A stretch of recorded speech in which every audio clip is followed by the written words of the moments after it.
Hau ez da erreskate bat izango, hau izango da amildegira bultzada bat. Hemen plantatzen dena da Espainiako gobernuak hartuko duela mailegu bat, eta mailegu hori bueltatu behar duela. 100.000 milioi euro horiek interesekin bueltatu behar izango dituela urrengo urtetan, baina ez bankuetxek, baizik eta Espainiako gobernuak. Zer egingo du gobernuak diru horrekin? Diru horrekin, diru hori bankuetxei emango die.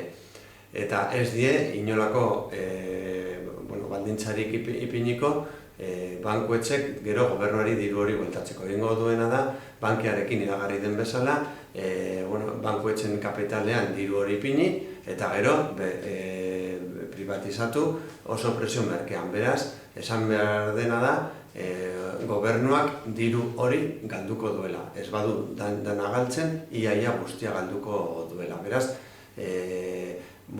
guk salatu behar duguna da, hori horrela bada, gertatuko dena, izango dela, beste arlo batzuetan, adibidez osasuna edo hezkuntzan, edo gizarte zerbitzuetan, edo langileen lan baldintzetan, diru gutxiago egongo dela. Eta hor dago defizitaren muga, eta Espainiako gobernuak konpromiso hartu duela, behin eta berriro muga horiek ez dituela gaindituko. Beraz, ez badago dirua hortara bideratzen bada, ez da beste gauza batzutara bideratuko.